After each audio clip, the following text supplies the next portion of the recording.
बारीक आहे पण फलटण हातातली सर्वांना मानाचा जय महाराष्ट्र. महाराज मागाशी प्रवेश झाला, आता शिवसैनिक झालं. आणि शिवसैनिकाची भाषा कशी असते तर रगील असते, आणि मी तर पहिल्यापासूनच रगील आहे. महाराज साहेब, तुम्ही मागाशी मला सांगितलं आपलं बोलता बोलता आपण दोघं निवांतच आहे. फलटणवरती लक्ष ठेवायला तुम्ही निवांत आहेत, मी निवांत आहे.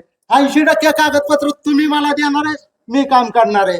मला ना बायका पोर ना लगेच मोकळाच आहे. मोकळा आहे म्हणून 15 दिवस बाकीचे बी मोकळे दुसऱ्या टप्प्यात निवडणुकीत आणून बसावं. कायदा संविधान या दृष्टीतून काम करणारा एक छोटा घरातला कार्यकर्ता. गडीला हुशार आहेत.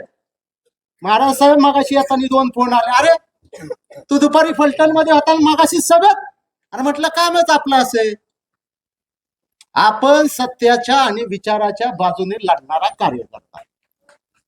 फलटण शहरामध्ये जो काय दहशतवाद भीती वाटते का? आता नाही वाटणार, मला बघून तर नाही वाटणार. गडी भेटच नाही. काही जणांनी महाराज साहेब सांगितलं तुझ्या गुन्हे दाखल करतील, तू वर चालला, कोर्टात चालला, हायकोर्टात चालला. आता चॅलेंज करतो, कुठला गुन्हा दाखल करायचा आहे ती दाखल करा. निलेश भाऊ मगाशी बोलता बोलता बोलले की तुम्हाला जावं लागते. नाही जावं लागत. संतोष चुकले आहे ना तुमच्यासोबत. कायद्यातल्या चौकटीतलं ज्ञान घेणारा माणूस आहे मी. तुम्ही काय आज जात नाही. तुम्ही जर 1 जण आत घातली तर त्यांची 10 सोबत घ्यायला लावल्याशिवाय कार्यक्रम करून देणार नाही त्यांचा. आज आपण या ठिकाणी आलो, सन्मान्य व्यासपीठ सगळे महाराज साहेबांना बोलायचंय. मगाशी जास्त वेळ संधी दिली, आता कमी संधी. आता 6 दिवस सगळ्यांबरच आहे. 24 तास सगळ्यांनाच भेटणार आहे, घराघरात जाऊन भेटणार आहे. आणि आमच्या अनिकेत राजेंना नगराध्यक्ष केल्याशिवाय गप बसणार नाही. फक्त अनिकेत राजे साहेब, तुम्ही राजे सेनापती म्हणून माझ्यासारख्या कार्यकर्त्याला सोबत ठेवा. अख्खा फलटणचा विकास करू आपण. विकास काय कुणाला सापडा नाही. तिकडची म्हणतात विकास, तिकडची म्हणतात विकास.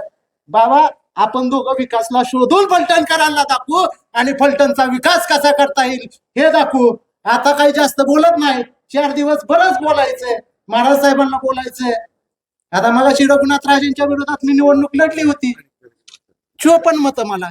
पण महाराजांनी कधीही मला विरोध केला नाही. महाराज पिट्टू बाबा मला नेहमी म्हणतात. मला 2 मुलं आहेत. एक विश्वजित बाबा माझा मुलगा आहे, आणि माझा मानसपुत्र कोण असेल तर संतोष चुकले. कारण दोघांना एका गोष्टीची खूप आवड आहे. त्यांना इतिहास वाचायला आवडतो आणि मला इतिहास वाचायला आवडतो. त्यांना इतिहास सगळाच केला. इतिहास घडवला म्हणून मी इथं आलोय, पण सत्याच्या बाजूने आलोय.